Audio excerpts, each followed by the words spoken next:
at FES, officer in charge at Girijan Cooperative Corporation, and also a lecturer at RBR Center of Education, Guntur. Sir, I heartily welcome you to today's session. Please address the gathering. Okay, thank you very much. You are I'm not doing all of the way at this point of time.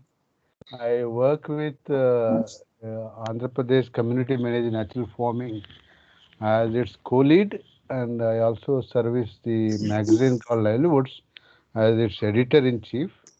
I write a article daily or weekly article called Yogakshemam. I teach at NIRD. I teach at NIRD on the rural development management. Currently, this is my portfolio. The remaining are part of my experience. Okay.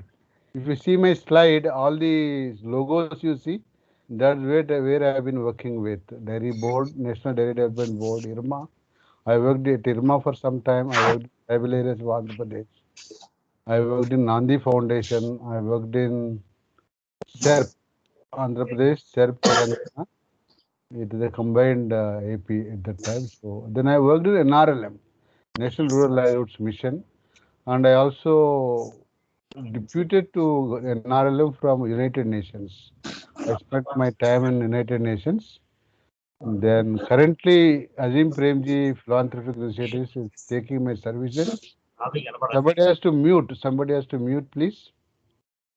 So I'm spending my time from Azim Premji Philanthropic Initiatives. They deputed my time to government of AP to work on the community managed natural farming.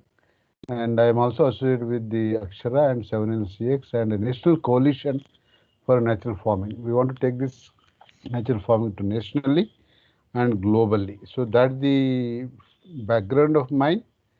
And I thought you should look at these two slides, two parts of the slides. Telugu or English? Or English is better? I just got a doubt.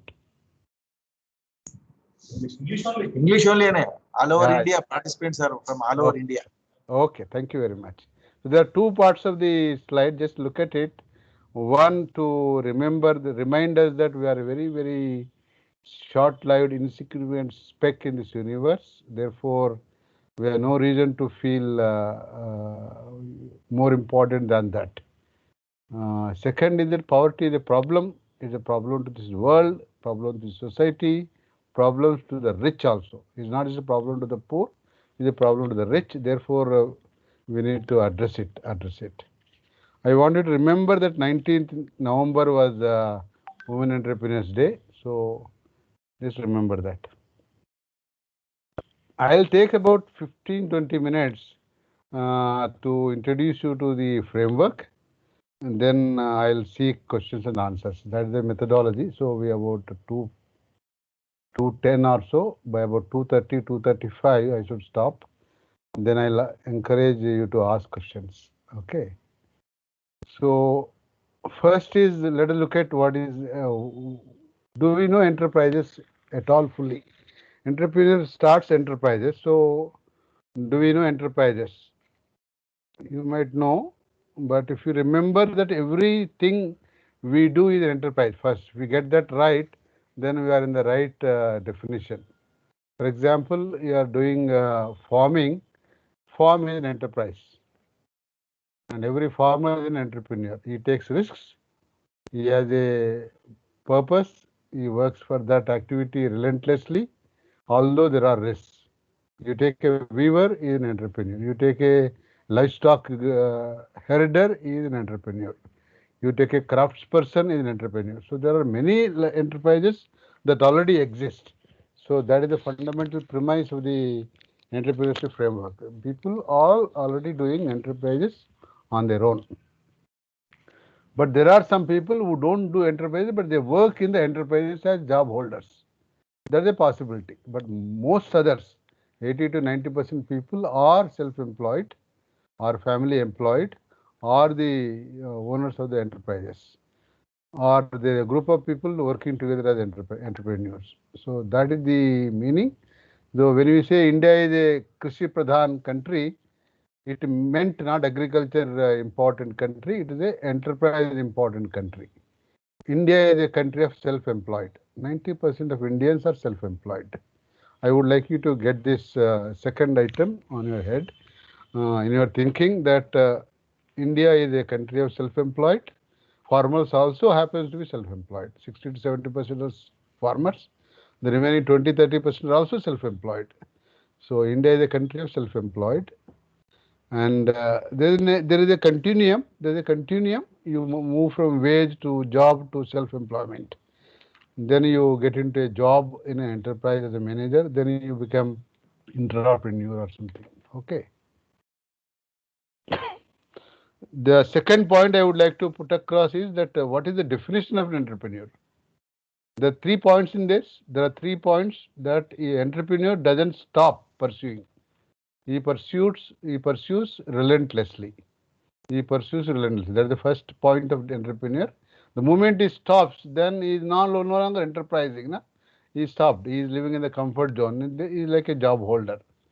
So first item is he pursues relentlessly. Second item is he doesn't wait for all the resources. No entrepreneur will have all the resources. He will work with limited resources. Then he pursues more resources. And the moment he gets more, he expands his vision and works for more. That's the second, limited resources. Third is the calculated risk. No entrepreneur will be without risk. So a calculated risk is part of his work. So relentless pursuit, limited resources, calculated risk. These 3 make an entrepreneur. A tea seller is an entrepreneur. A pakoda maker is an entrepreneur. I would like you to understand this correctly. Okay. If you are running an enterprise, you are an entrepreneur and you are a leader also. You can't be a non-leader and be an entrepreneur. It doesn't work. If you don't lead your enterprise, you don't lead your team working on the enterprise, then you will be a failure. So entrepreneur is also a leader. So this is important definitional aspect. And 90% of India being an enterprising country, in our blood, enterprise is there. And enterprise is there. It is in our DNA. Entrepreneurship is in our DNA. This is what I want you to put. We are born entrepreneurs. Mother is an entrepreneur who tends her children to grow in a particular direction. Teacher is an entrepreneur who takes students in a particular direction. So entrepreneurship is in our DNA. I don't know whether you are able to get this. It is in our DNA. It is not something to get from outside. You may augment it, you may improve it, but basic entrepreneurship is in our blood, is in our genes. Entrepreneurship is always linked to creativity, and unfortunately, creativity comes down with time because we are conditioned by the family, conditioned by the society, conditioned by the rules of the country. So creativity comes down with time, with age. So therefore, it is better that we become entrepreneurs very early. Don't postpone this. Entrepreneurship, don't postpone very far away. NASA research says if you are 95 creative at age 5, you reach 5 at the age of 20. So we need to keep on working to be creative. Therefore, keep on working towards be entrepreneurial as early as possible. Otherwise, you may lose out on being a very effective entrepreneur. You will be entrepreneur in any case, but effective or not is our choice. So it is better that we do early. Same token, life is an enterprise, family is an enterprise, team is an enterprise, Gram Panchayat is an enterprise, India as a country is an enterprise, Mahatma Gandhi University is an enterprise. Anything that wants to be self-reliant is an enterprise. So let's just get university VC. If it is not entrepreneurial, then university will not work well. So entrepreneur is an important part of our blood, our genes, our DNA. Entrepreneur is not always one individual. Many times more people come together and be starting enterprises. They can be extremely small, like a tea shop. It can be a mobile vending shop. A village headload vending woman is an entrepreneur. Tiny, nano, micro, family level enterprises are there. You also enterprise at the collective level. You also enterprise at the community level. You also enterprise at the level of the society, which will help other people. other people, social enterprises. As I told you earlier, all enterprises are not new, need not be new. They can be existing, they can be expanded, they can be deepened, they can be modified. All the people who run the enterprise are not educated. Many of the successful entrepreneurs are less educated also. Margins from enterprise are not always the same. Some product gives more money, some product gives less money. Some has more volume, some has less volume, some is qualitative work, some is quantitative work. Some has demand continuously forever. For example, in the food business, demand may be for long time. Some businesses demand is temporary, one season demand, two season demand, only seasonal demand. So there is a variation in the way demand works. And possibilities of entrepreneurship vary from area to area, tribal area, rural area, suburban area, semi-urban area, urban area. So they vary from place, coast, hills, dryland areas, flood, irrigated areas. They vary from place to place. They vary from place to place. They vary from tourism sites. They vary from religious sites. Vary from place to place. They are not the same everywhere. Possibilities vary. But four values, all entrepreneurs are expected to have or adhere to four values. One value is hope. Hope is that I am useful. If I start an enterprise, it is useful. If you don't have hope, you can't start an enterprise. If I'm not going to be useful, then who will buy your produce, buy your service? So you need to have hope. So one value is hope of usefulness. Second is the faith of the capacity that I have the ability in me to deliver this product or service. If I don't have the faith in your capacity, in my capacity, I can't be a good entrepreneur. So faith in my capacity. The third is that I promise to myself that I will be a reliable servicer of the produce, supplier of the service or the supplier of the produce in a long term, not just temporary. I am not in the business for temporary purposes. In a long term. Long term may mean a year, long term may mean 5 years, but not I come today, tomorrow I am not there. Fly by night enterprises is not okay. So value is promise. The fourth value is that I love the consumers. I love the people who take my products. I love the people who take my services. Therefore, I practice, I concentrate, I want to deliver the quality to them if I love them. If I don't love them, I'll be a bad entrepreneur, bad enterprise owner. So, four values of consequence for an entrepreneur. Other things entrepreneur will have to have is in his thinking mindset is able to withstand unsteady income flows. Enterprises don't give steady flows. So one should have the ability to withstand unsteady flows. You should have stamina to stay on, although there are fluctuations. Most people don't have the stamina. They can't deal with the consumer, one with extreme attention and care, and the second one or third one or the 10th one with neglect. You can't do that. So you need to have the stamina to be cheerful entire day from morning to evening. Okay, stamina should be there. Physical stamina, mental stamina, emotional stamina should be there. People should believe you that you'll give a good product, you'll give a good service. If you say you can deliver it, you'll deliver it on time. So if the people don't believe you, then your enterprise will collapse. So you need to build belief by the people. You should be listening to the customers. You need to be listening to the team members, and you should be able to lose temper when you are not angry, and then able to be smiling when you are angry also. This ability to play your emotion is very, very critical for an entrepreneur. Will you lose temper when you are not angry? When you be cheerful if you are angry also. So this is another trait of the entrepreneur, successful entrepreneur. And entrepreneur need to find problems when there is none. Otherwise, then you are not useful to the circumstances. So how do you find problems? So how do you dig deeper and find problems, and not artificial problems, genuine problems? You should know how to dig and find problems and serve the problems. And you need to have 7R skills: read, write, arithmetic, ICT, reflect, unlearn, practice and pursue. All are 7 Rs. If these 7 R skills are not there, you will lose to be entrepreneur in due course of time. First 3 are well known to you, but a new age asks for ICT skills. New age also asks for reflection. Keep reflecting. Am I doing well?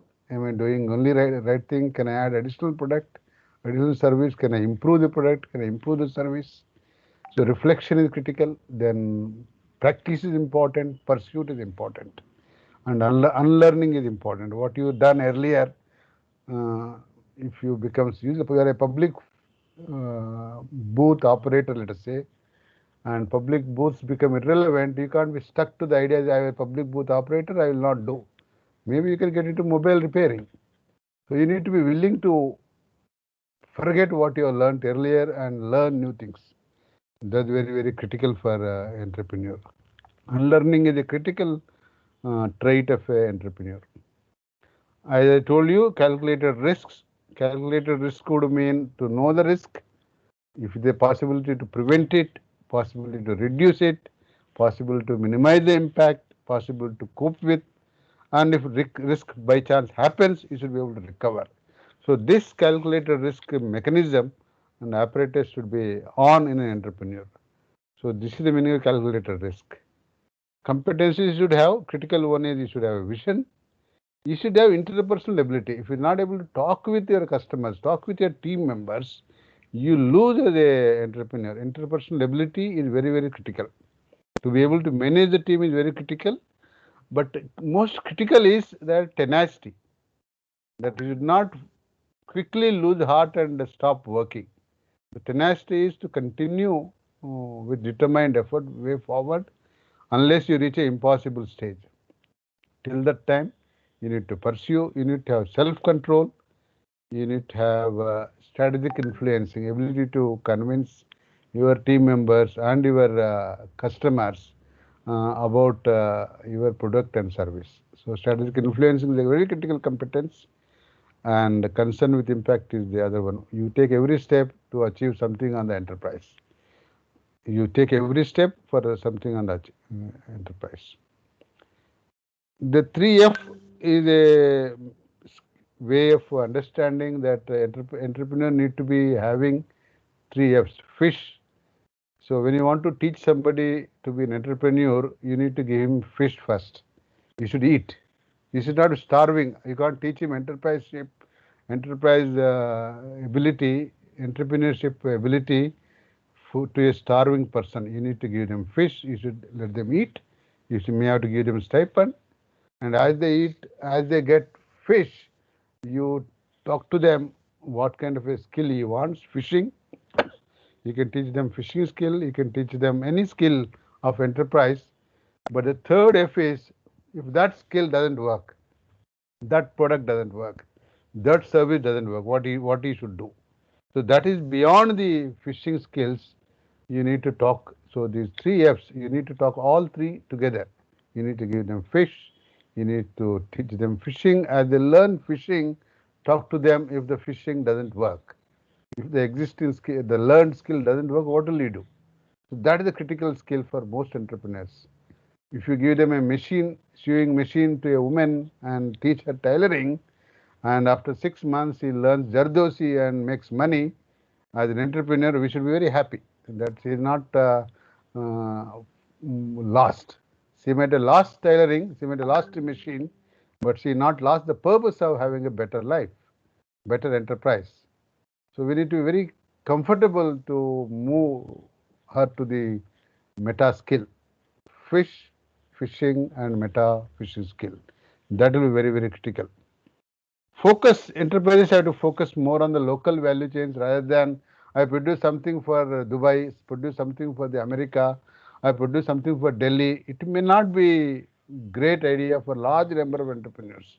So focus has to be on the local value chains to the extent possible, local supply, local town, local market, local buyer is going to be very, very critical. Local value chains are extremely critical for successful entrepreneurs on scale. And as far as possible, producer, the entrepreneur and the consumer need to be linked. and the percentage of the rupee consumer gives, if 1 rupee consumer gives, lot of the money has to go to the entrepreneur. If it is going to somebody in between intermediaries, then the possibilities are that enterprises fail. So you need to increase the percentage of the consumer rupee to the entrepreneur or the producer. We were told if there is no Mumbai, Anand doesn't exist. That means if you don't have a milk market, you can't produce milk. So market is critical. Demand, creating a demand for a product is not easy. So it's better to think of a demand and try to produce a product that meets that demand. It's very, very critical. Find Mumbai first, then Anand will come. Okay. And you can also use hybrid, you can also use portfolio. It is important that you do multiple products, multiple services.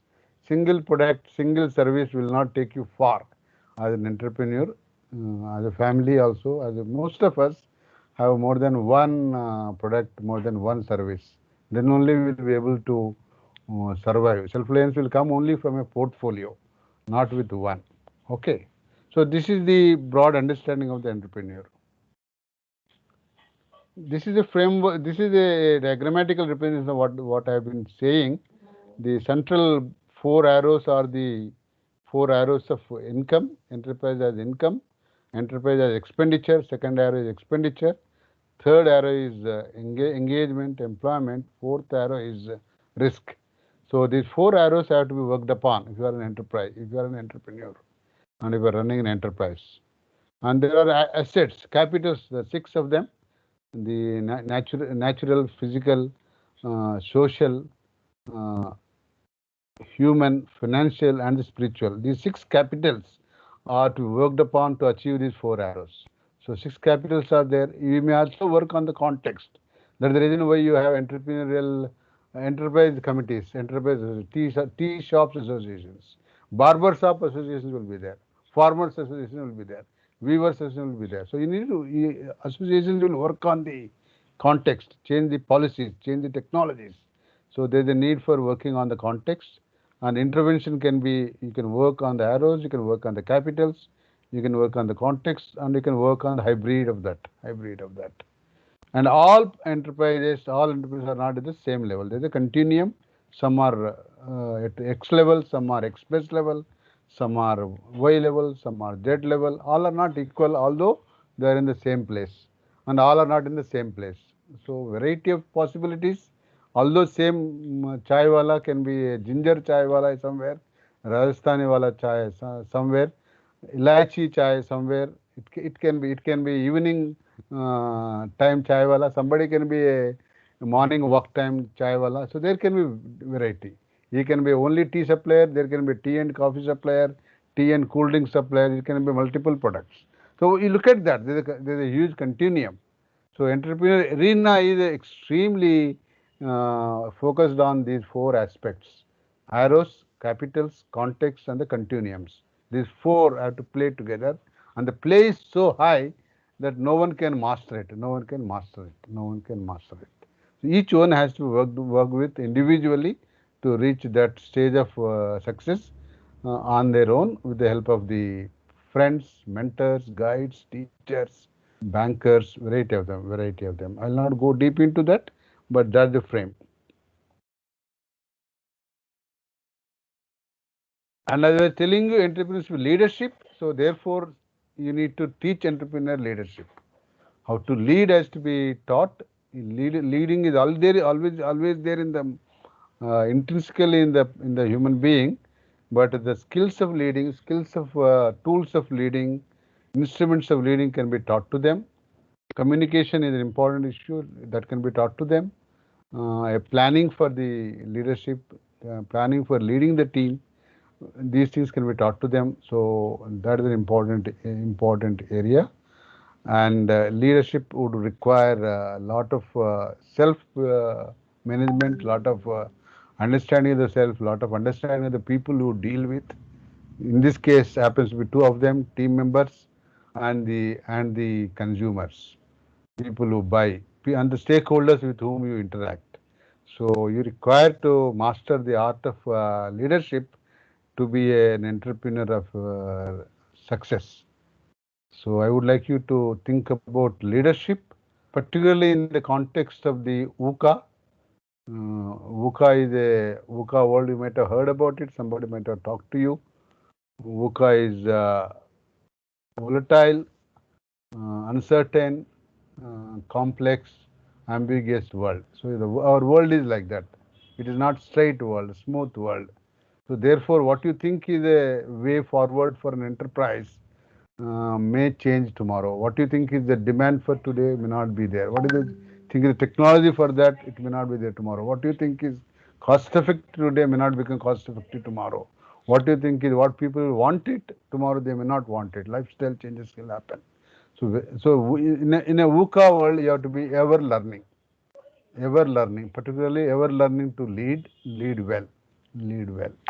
So continuous planning, continuous meditation, reflection on what is changing, then change your plans. That's going to be critical. So I would like you to think about that. Leadership is not always leading. It's a combination of leadership and management. Depending on the person, leadership is very high. As you grow up in the enterprise ladder, leadership will be very high. As you then management will be reduced. If you are very early in enterprise stage, management will be very high, leadership is small. So depending on that, you need to work on a balance of leading and managing. Leading and managing. It is also communication by your entire body is very critical. You need to communicate with the soul, communicate with mind and heart, body and all the senses. If you are already married or you have a soul partner or a good friend, then you and your friend, you and your partner also should speak the same language. That communication by 11 parts of your body multiplied by 2, 22 parts should speak the same. Then you are very effective as an entrepreneurial leader. Okay. And to my knowledge, understanding, a political party leader is also an entrepreneur. Okay. Now the second point about is that what will happen in the rural areas. I will not go deep into this. You will know there are hundreds of possibilities. Hundreds of possibilities. One, within the farming itself, a lot of possibilities. And now the new paradigm seems to be having chemical-free farming. Then there are various possibilities within the chemical-free farming.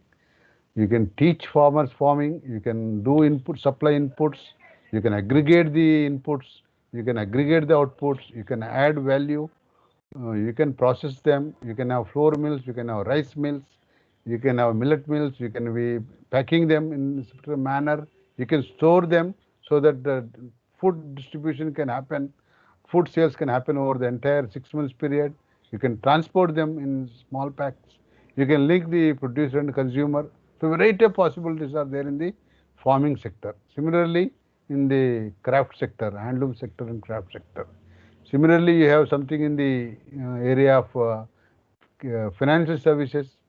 You can be giving them loans, you can give them insurance, you can give them remittance services.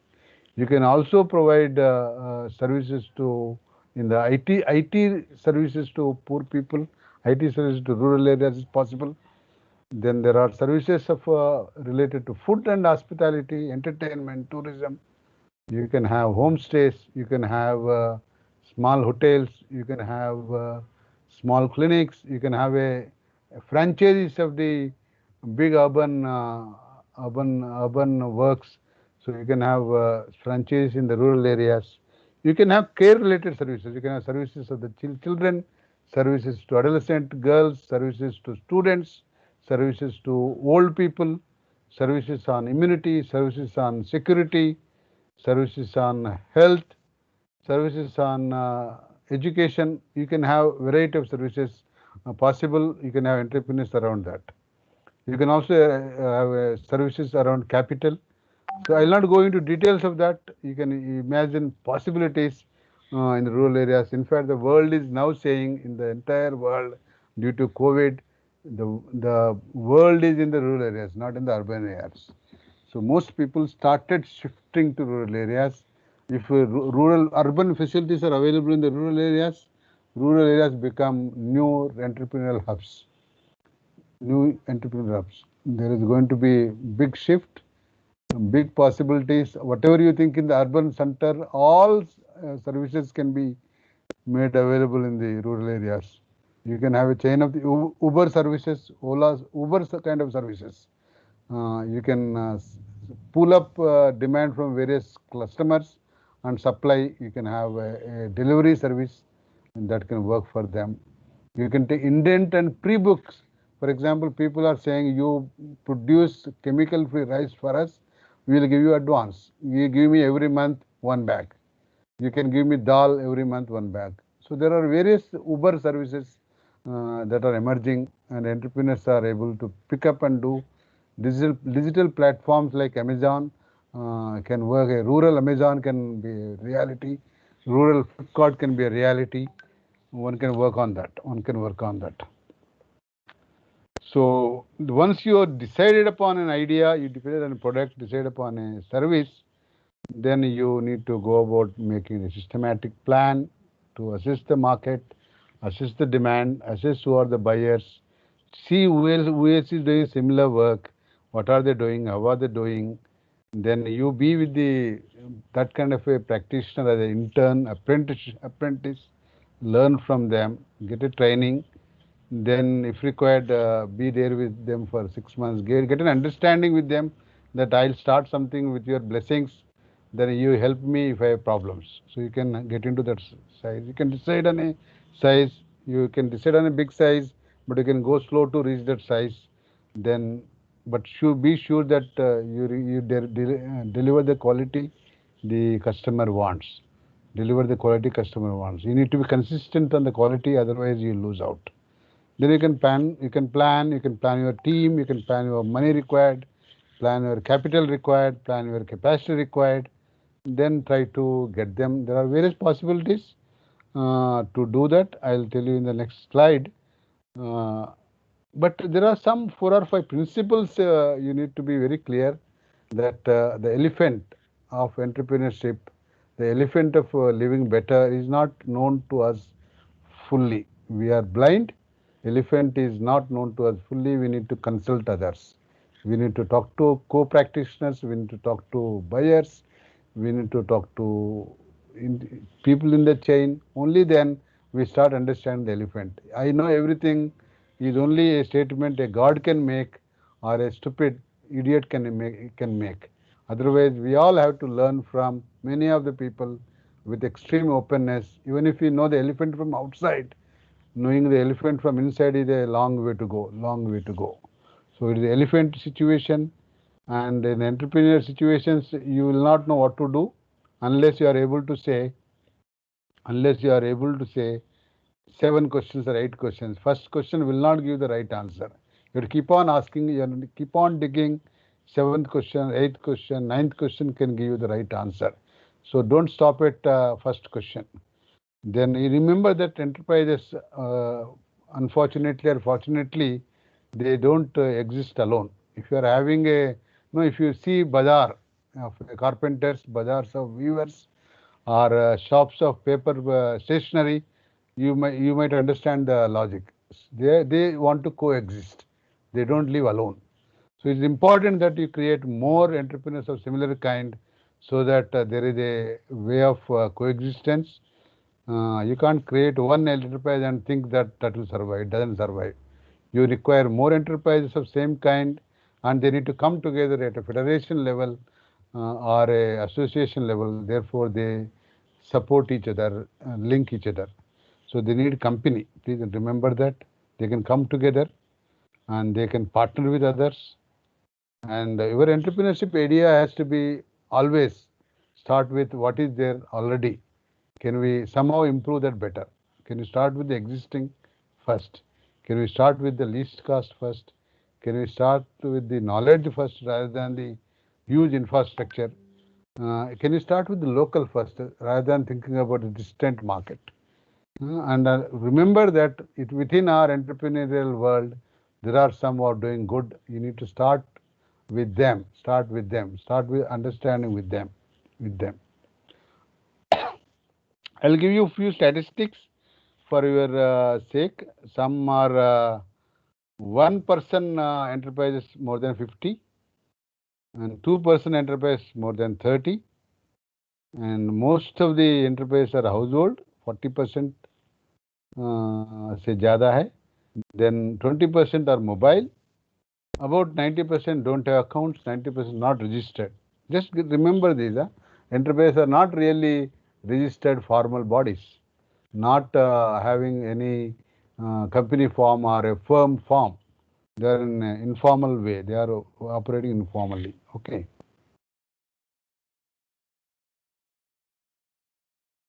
Yeah, this I'll quickly take you. The third aspect of it is that you require entrepreneurial institutions. Entrepreneur cannot be alone. You require to be part of institutions that can help them to say, we are together, solidarity. They can start saving together. They can meet their working capital needs. They can link with the banks. They can link with the insurance companies. Alone, nobody will be interested. If you have 100 stationery shops, then the link with the bank may be easy. The link with the link as a federation is easy. Equities can come. So there are a lot of schools, private schools are there. There are entrepreneurs in themselves. Then school supporting entities can come. There are people loaning schools can come. Equity into schools can come. So various other services somebody can give you if you are not alone, but a group of them. So you need to create entrepreneurial institutions. You need to partner with others. So that is an important area in variety of possibilities of the entrepreneurial value chain. If you look at the entrepreneurial value chain, there are various ways. Inputs can be sourced together, processes can be sourced together, technology can be sourced together, or the services of the entrepreneur can be given sourced together, or the outputs can be aggregated together. There are various ways entrepreneurs can come together. So we require institutions for entrepreneurs, and we require partnerships. And coming to the possible sources of convergence for working on entrepreneurs, I'll just mention some names. Just look at them. NRLM, SCRP, SRLM is a big source of entrepreneurial support. You have Mudra, you have DDGKY, you have RCTs, Rural Self-Employment Training Institutes, supported by banks and facilitated by Root City. You have one in every district. Then DDUGK is funding a huge number of NGOs to give skills. Those skilled persons can become entrepreneurs if they are linked to internships, linked to apprenticeships, and linked to banks or the angel investors or venture capitalists to get the money to start the enterprises. We had a big fight with the sector councils also to treat farming, weaving, etc. as enterprise areas. Now they agreed, so even they require entrepreneurial support. They are already started to entrepreneur by maybe by birth, because they are born into certain community, or because they have been brought into this on their own. And please remember that your help is required more for the people who are dropped out of the education rather than the people who have pursued with education. Pursued with education, they'll find their way. After a degree, post-graduation, they'll find their way. People who don't find their way clearly are the ones who dropped out of the education, dropped out of the schools. They constitute 70%, they constitute 80%. They require help. They have ideas, they are creative, they have the inner ability, they have the drive, but they don't have the finesse. They don't have the educational advantage. That has to be somehow offered. I don't think 90-day training will help them. They may require a couple of years support, maybe training, some internship, apprenticeship, and mentoring, nurturing, guidance is required. Counseling is required. And once the enterprises are coming to the picture, they require, she can't run the enterprise on her own. She requires people, she requires staff, she requires professional staff, she requires working staff, she requires piecemeal workers, she requires job workers. So they require people like that. So that's the skill sector can offer to them, so that enterprises can able to acquire them. Further, they need to able to manage the risk well. They take calculators, doesn't mean that they have to sink themselves totally. So they need to manage the risk. They need to be taught how to manage the risk, and they also should be able to taught meta learning skills, so that they will be able to grow, looking at the opportunities, looking at the possibilities, looking at the weaknesses they can improve. So this required, this meta learning has to be offered to them in due course of time. And you need to give them videos, you need to give them material, you need to give them some of them residential training, some of them non-residential, some of them require demonstration. But most important in enterprise is, can we put them with some successful enterprise? Can we put them with some successful entrepreneur for some time? For some time, that will be very useful. And they require training after they start enterprise also, not only before starting. During the work of the establishment and post establishing, they need to refresh quite often, because they keep getting new demands, new challenges. They require training. Okay, and this I would like you to read, but critically I would like to put across to you. I'll take 2 minutes maybe. I'll put across to you that the crunch in the world is happening. The crunch in the world is that they say that today we are at the Harappa Mohenjo-daro extinction stage. Whatever happened at that point of time, currently the same is happening. We have a 10 to 15 year window. If we don't mend our ways, this world is going to get extinct. Particularly human race may get extinct. World will revive and continue, and new human beings will come, will continue. If some people optimistically say 30 years, pessimistically 10 years, so we are somewhere there. So there is a need for a big change in the way we think. We require new paradigms. You need to convey these new paradigms to entrepreneurs.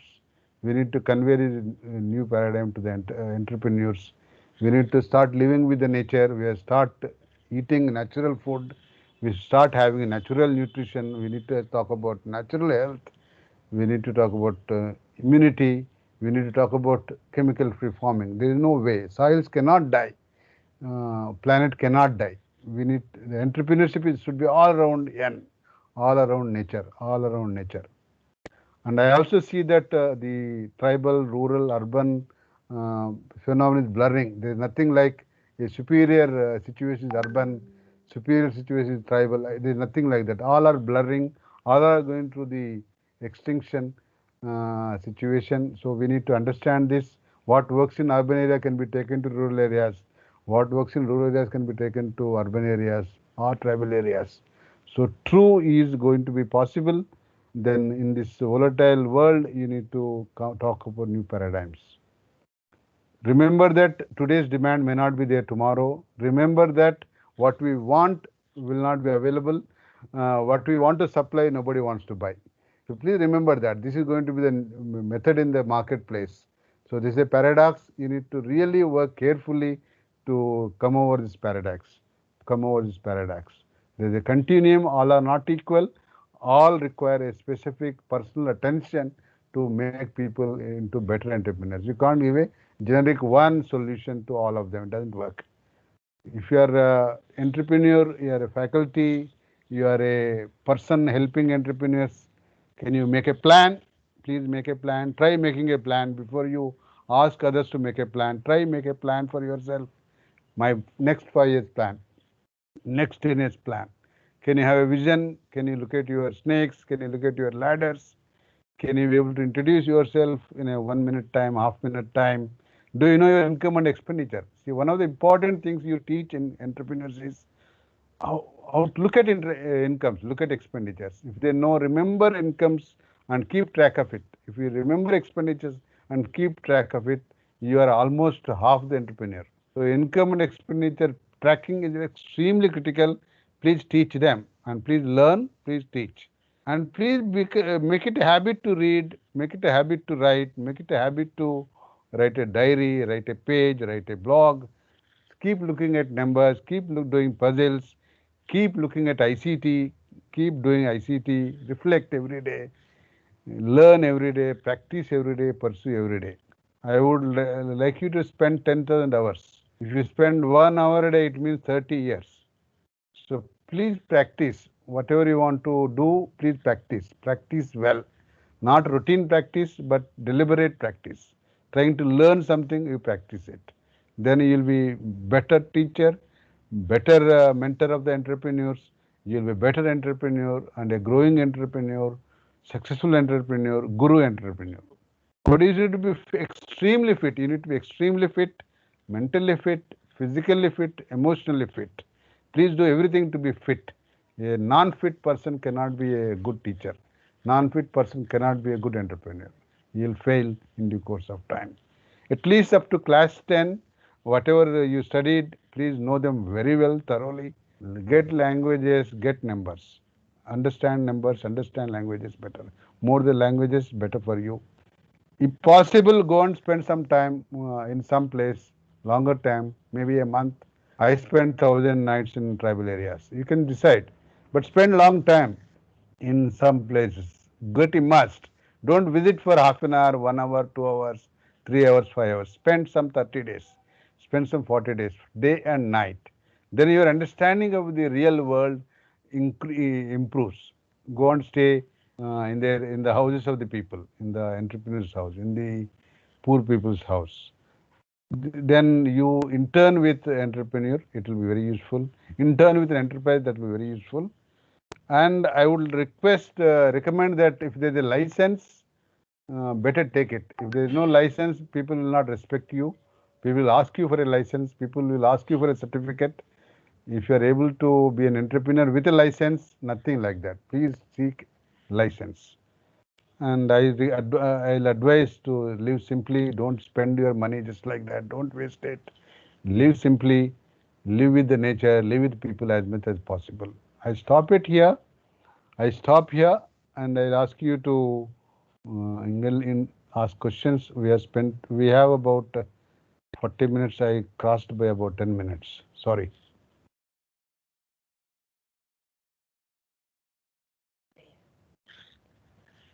Yeah, Ravi.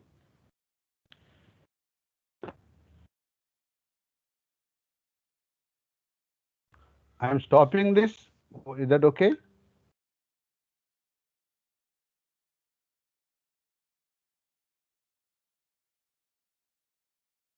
Yeah. Hello. I can see myself. Did it go overboard? Am I clear? Did it make sense?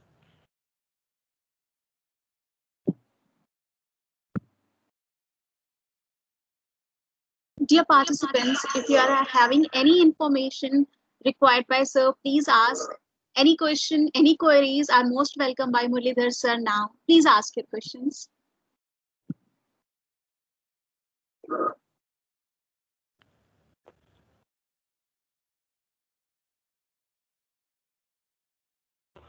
This PPT is already shared with your team coordinator.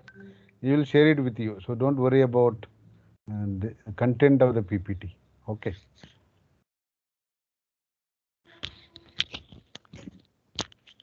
Participants can unmute and speak. Can you tell about ALEAP? You are given ALEAP. ALEAP is the organization, Association of Lady Entrepreneurs in Andhra Pradesh, combined Andhra Pradesh. That office is in Hyderabad. They are able to encourage women entrepreneurs. They have a system of training them. They have a system of turning the entrepreneurs and supporting them in the working capital and in the market. So they help the women entrepreneurs. Good numbers, very successful entrepreneurial support organization in combined Andhra Pradesh, AP and Telangana. Okay. It is in Hyderabad, somewhere near Pelli. If somebody knows Hyderabad. Yeah. Yeah. Sir, may I ask you a question? Yeah, please. Sir, this is Praful from Institute of Rural Management, Anand. Okay, great. I am from Irma. Sir, Yeah. your lecture is really enlightening. But Right. what I understood that your understanding about entrepreneurship is basically regarding leadership. But rural people, those who do not have such kind of understanding about leadership, perseverance, understanding other people, how a simple woman or a farmer can take up this entrepreneur. Praful, I want to dismiss your question simply because a mother is a leader. Right. Every mother is a leader. So you don't have to know that I am a leader. Na? I display leadership. Otherwise, I will let my child grow. I will let my child grow. So everybody, a farmer who is doing farming, is investing his time, energy, and effort, and get some output. And that is likely to happen, may not happen. Risk is there. It can So go here with is at any point of time. I want to tell you that they are already doing leadership of their lives. Okay. Now, whether they know our words or not doesn't matter to us. They know what is leadership. They are doing that already. Correct? So let us get this correctly. Then the question is, it can be improved further. That's a possibility. You can work on that. Sir, mother can take any responsibility because of love. Yeah, She absolutely. blindly loves him. Absolutely. Farmer takes responsibility because he loves the farm. Absolutely identical. Teacher loves the students, therefore he takes responsibility. You look at carefully look at it, you'll understand what I'm saying. This is a paradigm shift understanding. Entrepreneur is a leader, period. You can't be an entrepreneur and cannot be a leader. It doesn't happen. There are no entrepreneurs without having leadership qualities. If you are successful as an entrepreneur, you have leadership in you. How can you service your customers if you don't know who are the customers? So that is the leadership, isn't it? Thank you, sir. Yeah, that's the way I look at it, Praful. They are not simple women. They are not simple women. They are not simple farmers. In my opinion, they are gods. They give us food.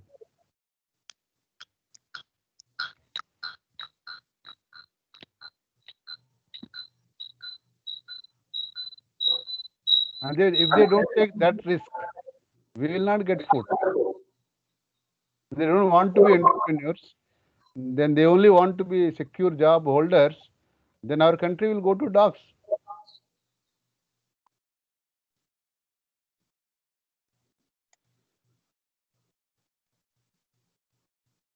I don't know whether I answered you, Praful. That is the way to look at it. No, sir, I agree with you. That is one part of understanding. But when I start an entrepreneurship in at a rural surrounding, marketing, raw material, finance, huge kind of problems that arise. And on the top of that, I also have to make profit from my organization. Otherwise, it will be closed down.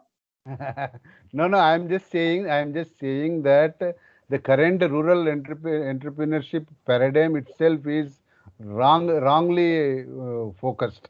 You should focus on existing enterprises. When 90% people are already enterprises, what are you talking more? I work on natural farming, Praful. I'll tell you an example. There are people within the farmers, they are super entrepreneurs. What do? They pull up the produce of their own farmers.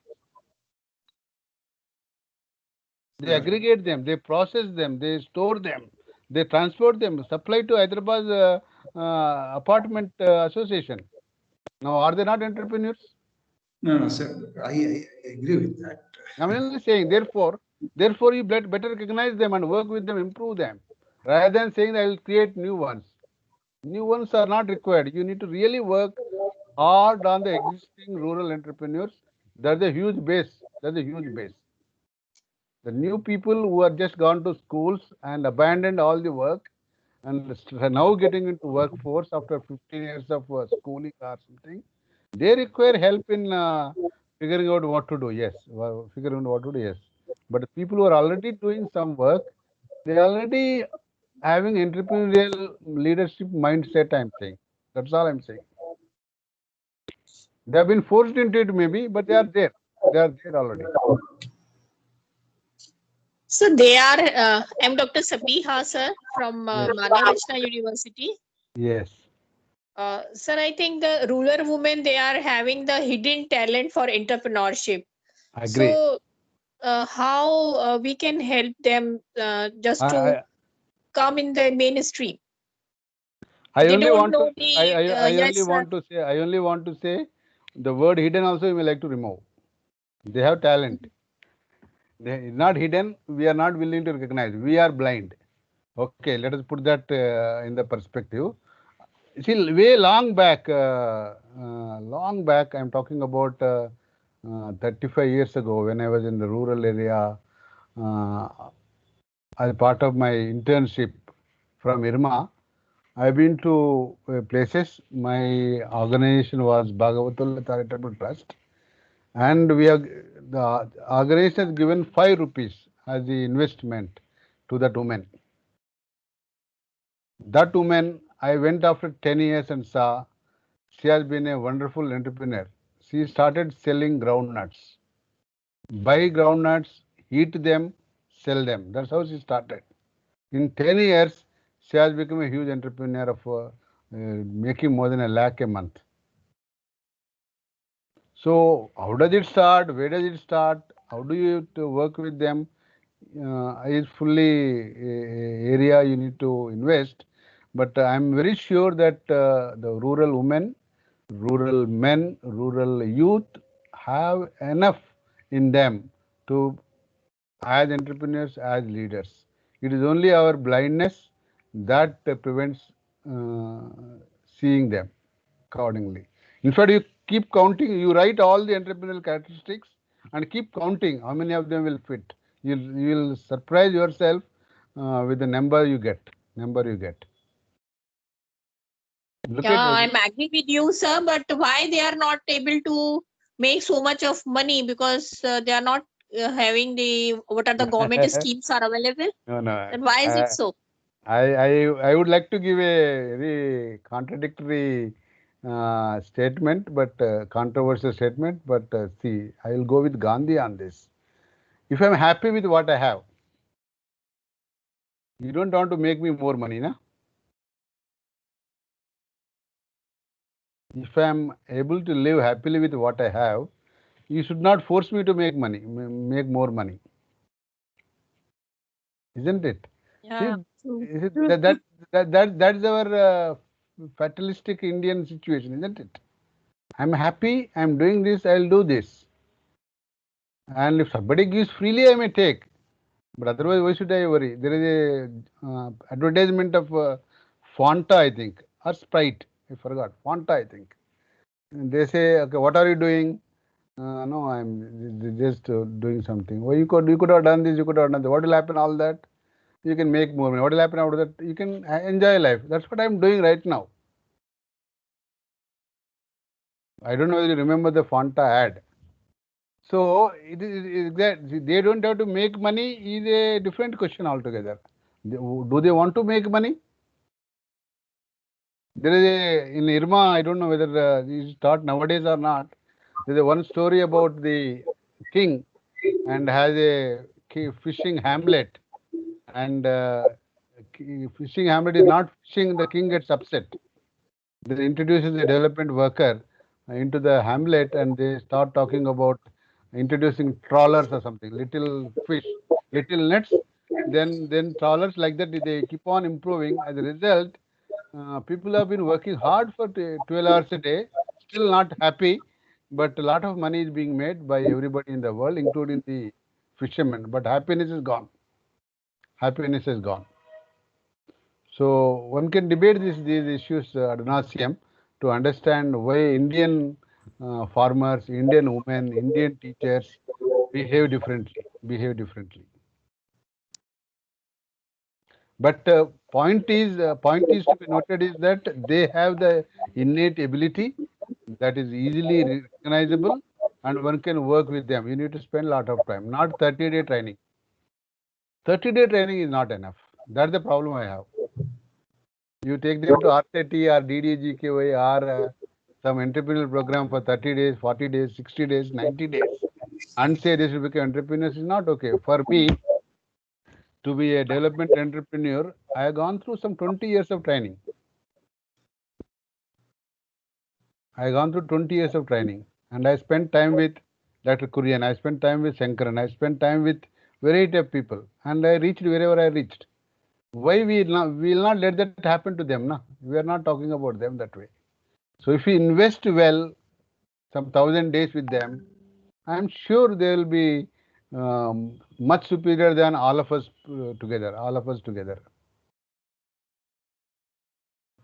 Anyway, very controversial response to you, madam, but I just wanted to put it on record. Muralidharan sir. Yeah. Sir, are you an Irman? Are you an Irman? Yes. Nice to meet you. Yeah, I very slightly old Irman. I passed out in 80s. Okay. Yeah. Nice to know you, sir. Right. Thank you, sir. I was leading NRLM. If you want to know what is my background, I'm not talking totally in the air to put across. National Rural Livelihoods Mission. I was their co-leader for some 5 years. And today, if you look at NRLM, we have about 100 million women in self-help groups and their federations. 10 crore women. It's not a small number we are talking. And in SERP, for example, where I worked in the first 5 years, the women have taken up 27 layers of work, self-help groups, not one, 27 layers of work. So that's the kind of entrepreneurship women are displayed. So I'm not at all doubting that they don't have. I'm not even agreeing that they have hidden talent. They have visible talent, and they have the ability to change governments. They change governments. They negotiate with the leadership, political leadership. Sir, government statistics now show only 24% of Indian female are engaged in the labor force. And that is a great concern, not only at political level, but in the academic. Yes. It is also a great concern. Yes. And since I am a PhD student, I also writing thesis on this topic, that why female labor force participation in India is so low. We know one of the lowest in the world. There are, I understand what your concern is, but one other counter view, just keep it in the back of the mind. If I have a woman who controls me, is it better, or a woman who works, which is better? A woman controlling a man is better, or a woman who works, which is better? Sir, our lens should be different. That No, means, I'm just telling that a woman should control man, not work. That is the future for us.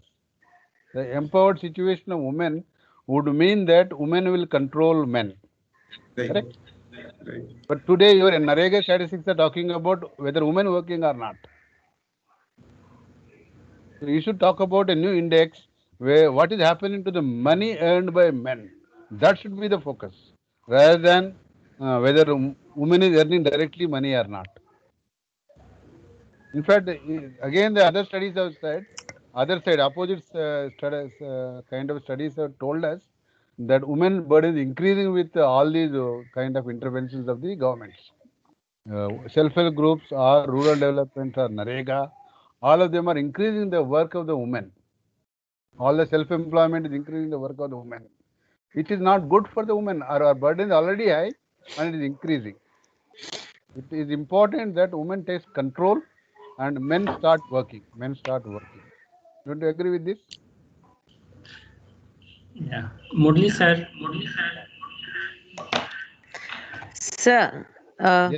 Yes, good madam. evening, sir. Sir, this is Lucky Mishra from Ahmedabad. My question is like that, what is the difference you feel or you must have experienced between the female entrepreneurs in rural area and female entrepreneurs in urban areas? What is their like thinking? What is their like the capacity or capability? What is the difference? What all are the difference which you have found? Because the education is not at all a barrier into this entrepreneurship. Am I Education clear, is a sir? barrier. Yes. Yes. Education is a barrier. I can't reach out to all consumers. Okay. Education is a barrier, but it's not a full barrier. But the Yes. the difference I see notice in the urban women, see, look, half of the urban women are also rural migrants. So non-rural migrant urban women, if you look at them, they Yes. seem to have access to opportunities. They know the opportunities more easily, more quickly than the people who are in the rural background. Opportunity knowledge is lower. Okay, but on Yes. the other hand, when the rural woman knows about an opportunity and, Yes. and finds a way to capture the opportunity, she is fast at getting it compared to a urban woman. Urban woman takes time to capture the opportunities, although she is quick to know it. She is quick to know it. Rural Yes. woman is very late to know it, but once she knows and finds a way to capture it, then she is very good at sticking to it, going on with it. Her stamina is high. Rural women's stamina of going on the enterprise is much higher compared to urban women's stamina to stay in the enterprise. Stay in the enterprise. So that is the difference I noticed. Therefore, you need to really work. That's why the scale matters in urban area, because she wants some minimum comfort to be offered. Only then she will take up enterprise. So a man will support, a brother will support, a solidarity support from co-entrepreneurs happens. So whereas in the Yes. women rural area, it is much faster, and self-help group movement is also stronger in rural areas. Uh, Yes. it also helps, and they start with very small. Don't mind starting with small. The average incomes of the rural families are so low that even if a Yes. minor improvement happens, they're very happy. So average urban non-rural migrant urban women families income is high, and already a man might be working somewhere. So Yes. therefore her supplement is so low. If you takes up entrepreneur in the beginning, so being at it, unless it's a great opportunity, she will not take it up easily. She will not take it up easily. They take longer time to get into enterprise and then do it. Then do it. Yeah. Here, most of the rural women have defied their men and did the enterprise. It's not Yes. always the man is supported in the rural areas. They might have defied the men and went ahead with the enterprise and succeeded. Whereas Sir, in urban centers is a different way. Yes. Yes. yeah, Thank you, sir. Murli sir, this Thank you, is madam. in continuation with Lucky Mishra ma'am, question. Yeah. Again, this is Govind from your own institute, IRMA, Okay. and I worked with What do you do? organizations like Dhan on Okay. microfinance and messages. So You're in Madurai. my You're in Madurai. yeah, uh, You're in what's Madurai, Govind? You're in Madurai yeah, or where are you? no, I basically headed Bihar region on microfinance and water side. Okay. Very good. I was there in Madurai for about 1.5 years and so. Oh, okay. Okay. Yeah. And I also work with SIPS, South Indian Federation of Fishermen Society, Vivekananda. And Very good. So you know what so I'm saying. Yes. Okay. yeah, I know very well. So I just wanted to know the return on a kind of investment in terms of not money, but in terms of value creation. So how do you think, the difference between, same entrepreneurial initiative taken by women and men? So do you see the difference in terms of return on return on whatever investment being created in terms of value or co-value creation? Yeah. No, I will put across 2 points to you. One point is simple economics. Is the 3 points actually. One, I want to put across the interest subvention that happens in the country. Now it is happening in a big way. That changes the viability of the most of the enterprises. If I have to pay interest on the capital I take, the viability comes down dramatically. The moment interest comes down, my viability increases. So therefore, return on investment increases. That is one set of argument, and governments have somehow conceded to give interest subvention to women SHGs, interest subvention to farmers, interest subvention to most vulnerable communities here and there. So interest subvention is a return on investment or investment booster. That is one. The second one is the related to the opportunity cost of the labor. Now, what is the opportunity cost of labor? How do you look at that?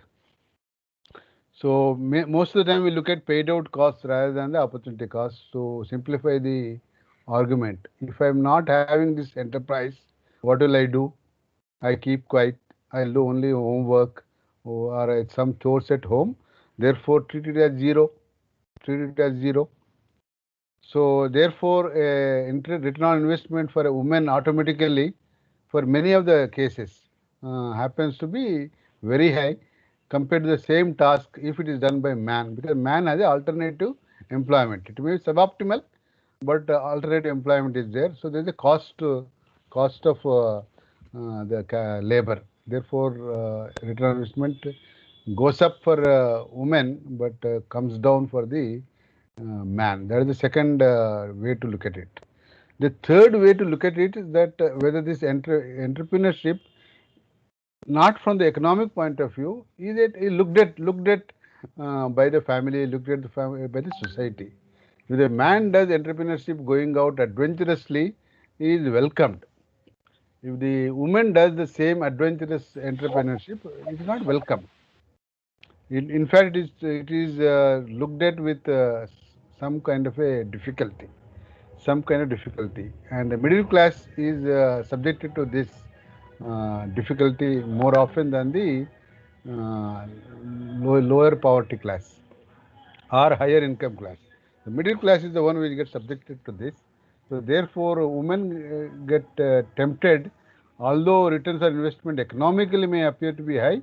The moment you put culture into it, the moment you see this mindset into it, returns become dramatically zero. The costs of doing that enterprise increase dramatically very high. Maybe you need to shift places, you need to move to new locations, you need to move away from the known areas of work. Variety of things will happen. As a result, costs dramatically go up. So that is the third. So you need to look at from these three dimensions the situation. But my conclusion is that world is yielding and agreeing to women doing the enterprises. But the fourth point I want to put across in terms of the ways of enterprise work, the greasing required or the corruption required to make the enterprise run, to maintain the haftas, maintain the variety of things. I think men are easily able to do compared to women right now. Women are more honest in some sense. Women are more law-abiding than men. So as a result, there is a difficulty for enterprise to succeed for women. Therefore, women enterprises as a group, women enterprise as a group of people doing it, they succeed.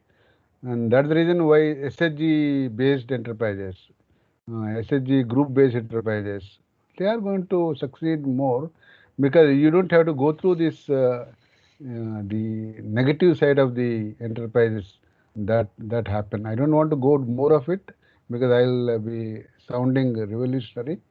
But enterprise graft is very high, and only few people can succeed. So the only way to succeed for poor is that they should do as a group of people. Then they'll be able to fight the graft and be able to succeed. So that is where the women and women groups have done well. So therefore, returns are well when they work as a group. But individual women treated badly when they work with men, relations are attributed, they lose out in a big way. In a big way. See, for the hard work of going to other place and delivering, they still may have to use men, and these men and women are linked. A lot of things are talked about. So there is a big difficulty for women in general, and this is faced so much by individual women or middle class women. But the higher class women or the lower poverty women, they are able to overcome them because of the hygiene of the ecosystem in which they are living. So lower poverty class is able to break it easily. higher class already broken it in their own way to be in the ecosystem of entrepreneurship. Thank you, sir. Thank you. Yeah.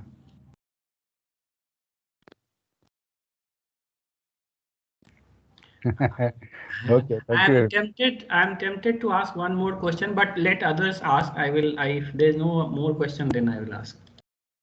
I am sure Ravi will share the PPT with you. And you have my email ID. I can type it Sir, out. I can type it out in the chat so that you can question to me. I will be available.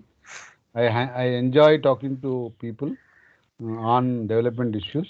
So surely I will get back to you. And I think skills is a big sham in this country. I don't know where the money is going. Nobody knows. So yeah, keeping that back of the mind. Yeah, whatever still work happened well is doing good. Is able to do this. Yes. Yeah. sir, Hello, in Mr. your uh, Can I see? Can I? Who is this? Lucky. sir, Lucky in Mr. yes, Yeah. yes, sir, in your PPTs, I don't know, I missed some like because of my network issue. Sir, you means in your PPT it was like values, and these were like 7R skills. So, Hmm. what these 7R skills? Yeah, you know 3R skills. Read, write, No, sir. arithmetic. Read, write, arithmetic. Okay. They are the 3R skills. Arithmetic is include. You add ICT to it. Then you have reflect. This is the fourth skill. Okay. Reflect. Fifth skill is unlearn. Okay. Okay. Then sixth skill is practice, and the last skill is pursue. Don't leave. So these are the Okay. 7. I typed in the chat. Muralidharan sir, Yeah. Thank you, sir. Muralidharan sir, Right. at one place you show that mathematical formula. Hmm. One mathematical formula you showed Shamesana. Yeah. That So we need to understand what exactly you do. that mathematical formula is to tell people like us, like you and me, that we will not be able to answer the problems. I'll tell you what I'm saying. For example, a family of 3 persons or 4 persons, each one does five things. I do 10 things, but some people may do 5 things. My wife also does some 5 things. My child also does 5 things. So 20 things I do. You go to a village and I want to help them in their livelihoods thinking or entrepreneurs thinking. In a village of 100 families, 100 into 15,000 things are there. Now, people like you and me may not know all the 15,000 of them. In fact, it was difficult. Each activity, it has a cost item, it has an income item, it has a practice item, it has a technology item, it has a risk item. Variety of things are there. Dimensions. 15,000 into another 10. So 1.5 lakh items are there. And how can I master in my lifetime? I can't. So if anybody claims that I am expert at livelihoods, I am expert at enterprises, I am expert at something like this, is a joke. Is a joke. So anybody claims that is an expert is absolute god or is extra absolute stupid. He is having that high opinion about himself. Are you getting what I am saying? So what is the way forward for a livelihood worker then? What is the way forward? You should know the ways of helping rather than knowing the exact way of helping. This is the way to do things. I can't say, but I can say, okay, you want to do this, let us understand this. Let's sit with you. We call it leap. No, a participatory process. Okay, you are there. The other practitioners like you. Let us talk to each other, compare each other. So there is a comparison. That's the way to do. So we know the ways of unraveling each other. That will help the other person to know what is to be done, and then he starts knowing rather than I knowing exactly what is to be done by you. I may know weaving, I may know only natural farming, only maize, but somebody in barley produces somewhere, I don't know what to do. then I can't help. So everything is like that. I know how to print, but I may not know how to do color printing. You look at it, I know how to do cycling, but I may not know how to repair it. I may know petrol, but I may not know diesel. I may know artificial insemination, but I may not know how to cure an animal. So I may know ABCD diseases, but EFGH diseases I don't know. So none of us are good at every damn thing. So therefore, claiming expertise of all rural entrepreneurship is a sham. That's my statement. So to be able to corroborate that statement, I have that equation. Okay, because you can never be expert at so many things.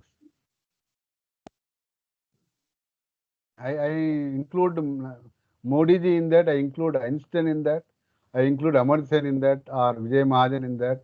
You ask any name, they are all not at all up to that. Nobody can claim expertise of knowing every entrepreneurial activity. Therefore, I can't claim expertise. I can only claim that I know a way of understanding enterprise, and I'll be able to sit with you together with another good entrepreneur and compare and say what you want to do. So I know the ways of entrepreneurship.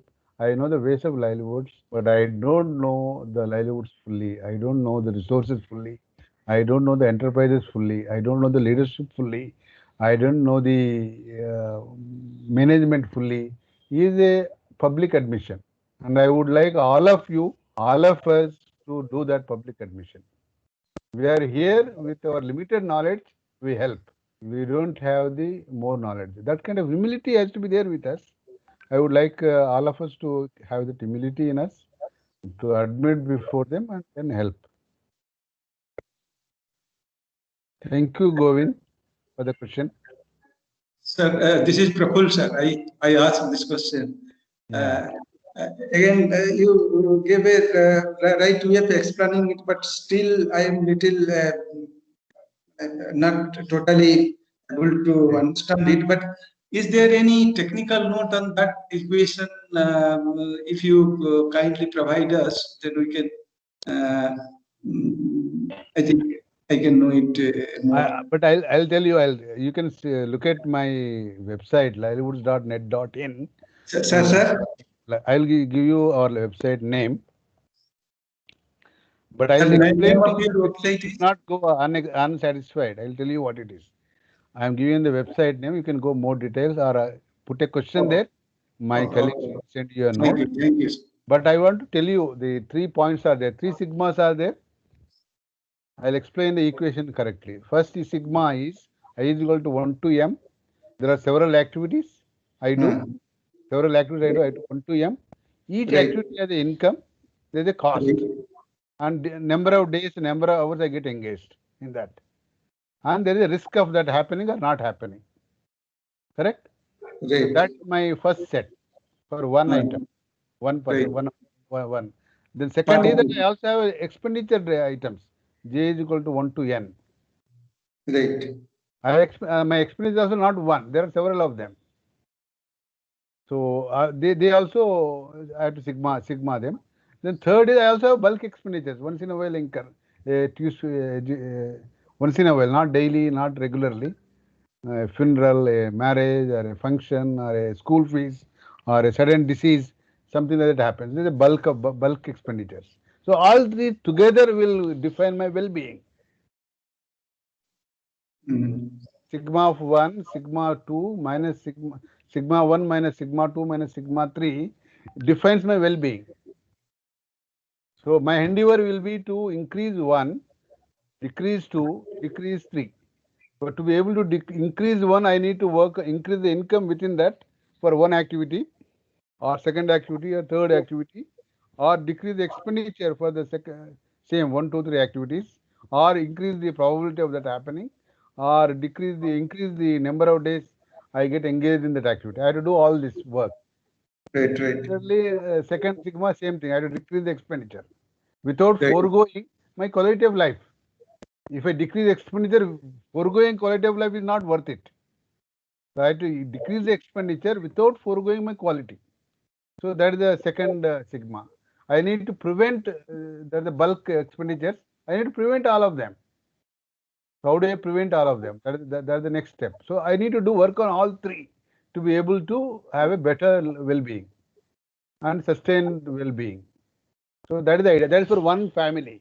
Now multiplied by, you are working with 100 families in a village. Right. So that kind of ability to Einstein or Vijay Mahajan also is not possible, I am saying. Right. Right. So that is only possible for that person. Right. Because he has only one person to handle. Therefore, you need to talk to them. What is the way to them? To give them the tools of analyzing themselves. Tools of figuring out what is the way to solve that problem.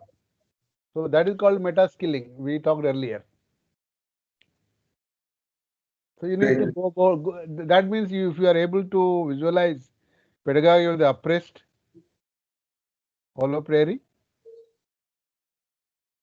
If you have read Paulo Freire, pedagogy of the oppressed, you know, once I know my problems, then I will find a solution myself. So the facilitator role, people like us, mentors, teachers, trainers, counselors, is to help them to discover their problem fully. And once they discover the problem in microscopically, they will be able to start addressing that problem in some manner. And there are ways to figure out solutions. That is to compare similar entrepreneurs, compare similar livelihoods fellows, compare similar people with using these tools and skills. They'll be able to interact with them, intern with them. They'll figure out these solutions. So that is the methodology you have to adapt. That's what Paulo Freire has tried. That's what people who work with the entrepreneurs have tried. That's how you work. That's why a person provisional stores is there. One of the best entrepreneurs is the one who has interned with the proprietor. He becomes a better trader than people like us who do MBA and go and start a provision stores. We may be failure compared to that fellow who has interned with the proprietor for a long time. Right. Right. So that's a kind of a enormous way. But if that proprietor in turn also has education advantage, then he will become really better. So that's the kind of logic. Or I go and intern with a proprietor, then I'll also be better. So that's the kind of a logic. Okay. Right. Right. Yeah. Thank you, sir. Yeah. Thank you, Praful, for the deeper discussion on this issue. Yeah. Thank you. Thank you, sir. Right. We'll be in touch. I'll given my website. I given my email ID. My colleagues also will get back to you if there is a question. Generally, give them 24 to 48 hours time. They'll get back. And they will not take very long time to get back. Thank you, sir. Yeah.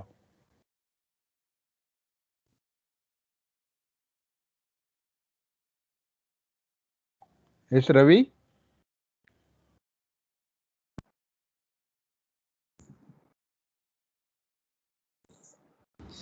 Ramshak, please go ahead. Please wait.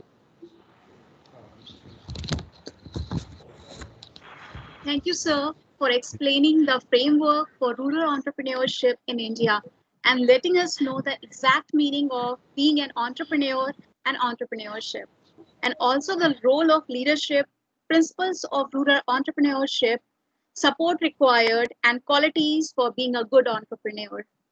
Also, on behalf of all the participants, I would like to thank you, sir, for very effectively addressing to the queries to all the participants. Thank you so much, sir.